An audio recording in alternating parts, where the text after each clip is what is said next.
Wanafunzi wawili wa shule za upili wamefariki huku wengine wanne wakijeruhiwa katika ajali mbili tofauti za barabarani zilizotokea katika kaunti za Nairobi na Bungoma. Jijini Nairobi, mwanafunzi mmoja aliyekuwa amebebwa kwenye pikipiki alifariki baada ya lori lilokuwa likisafirisha mchanga kupoteza mwelekeo katika barabara ya Charles Lwanga na kuigonga pikipiki hiyo kabla ya kuvunja ua la shule na kuingia darasani.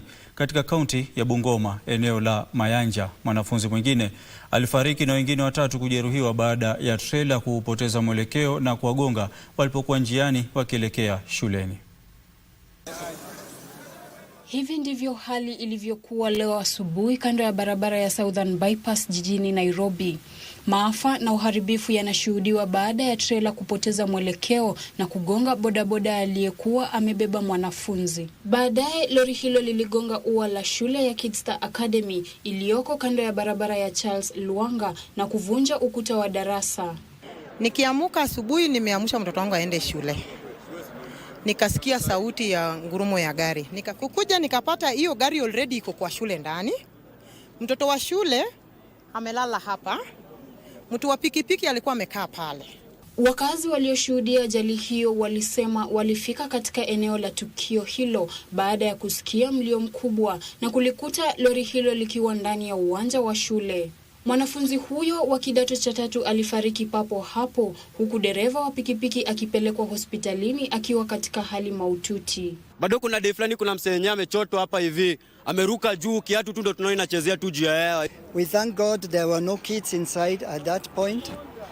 We are very sorry and our thoughts and prayers are with the family of the girl from St. Aloysius.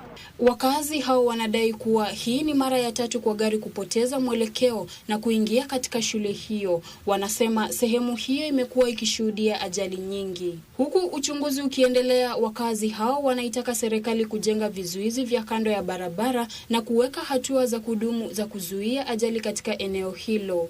Tuwekewe retaining wall area hii ili izuie ajali nyingi ambayo inatendeka hapa kila mara. Katika tukio tofauti katika kaunti ya Bungoma, familia moja inaomboleza kifo cha mwanafunzi wa shule ya sekondari ya St. Kizito Mayanja. Mwanafunzi huyo alifariki baada ya trela kupoteza mwelekeo kwenye barabara kuu ya Bungoma Malaba na kugonga yeye pamoja na wanafunzi wengine watatu waliokuwa wakielekea shuleni.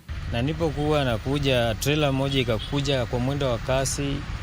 Ilipofika pale kwa kona place maandika black spot, ikakosa mwelekeo, sasa ikaanza kuyumba na kuna watoto walikuwa kando hapo wanaenda shule, ikakuja ikagonga wale wawili, then ikarudi side nyingine pia ikagonga na ikaenda kaanguka.